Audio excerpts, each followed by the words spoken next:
لو انت بتسرح وانت بتصلي بتقعد تفكر في حاجات كتيره قوي بره الصلاه، تعال اقول لك شويه نصايح صغيره جدا لو عملتها مش هتسرح تاني ابدا وانت بتصلي، وده طبعا هيخلي عندك خشوع اكتر وانت بتصلي. اول نصيحه ليك قبل ما تروح تصلي اي صلاه، قول كده لنفسك انا مش هفكر ابدا في اي حاجه وانا بصلي.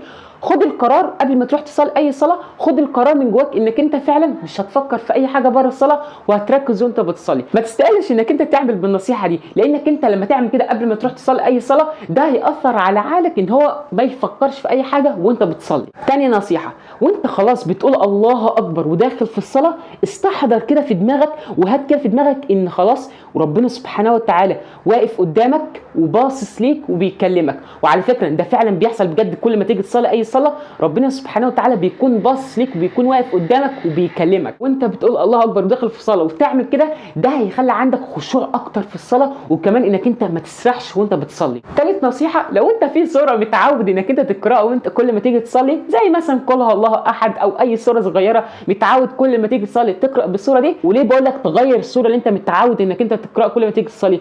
لان عقلك لما بيكون حافظ حاجه فخلاص عقلك بيتبرمج ان هو لما يجي يقرا الحاجه دي هو ما بيكونش في وعيه، فبالتالي بيقعد يفكر في اي حاجه بره الصلاه. حاول بس على قد ما تقدر انك انت تغير الصوره دي، يعني لما تيجي تصلي يعني اقرا صوره ثانيه غير الصوره دي. وعلى فكره انت عندك صور كتيره جدا صغيره سهله انك انت تحفظها خالص بكل سهوله قوي. رابع حاجه، ودي طبعا احنا بنعملها كتير، هو ان احنا لما تيجي نصلي بنقعد نتحرك كتير واحنا بنصلي، وده طبعا غلط، لان من اكتر الحاجات اللي تخليك تفكر في اي حاجه بره الصلاه وتخليك تسرع وانت بتصلي، ما تخليش ابدا عندك اي خشوع وانت بتصلي، هي كتر الحركه وانت بتصلي.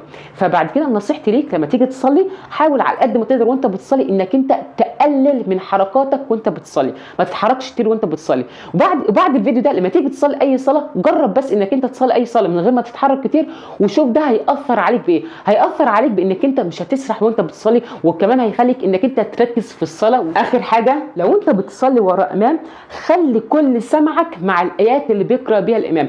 حاول على قد ما تقدر انك انت تتعايش مع الايات دي، يعني خد الايات اللي بيقرا بيها الامام دي ان ربنا سبحانه وتعالى بيكلمك بالايات دي، يعني يلا ربنا سبحانه وتعالى بيقول لك ان في حاجه حرام فما تعملهاش، فانت تاخد بالك منها انك انت ما تعملهاش بعد كده، يلا ربنا سبحانه وتعالى بينصحك بنصيحه بالايات دي فانت تعملها. حاول على قد ما تقدر بس انك انت تفهم الايات اللي بيقرا بيها الامام دي، وخلي كل تركيزك واستماعك مع الايات اللي بيقرا بيها الامام، ده هيخلي عندك خشوع اكتر في الصلاه وانك انت ما تفكرش في اي حاجه بره الصلاه. وبس كده، دي كانت شويه نصايح صغيره حبيت بجد من كل قلبي اللي انا اقولها لك، لو انت عملتها مش هتسرح تاني وانت بتصلي وهيكون عندك خشوع اكتر وانت بتصلي.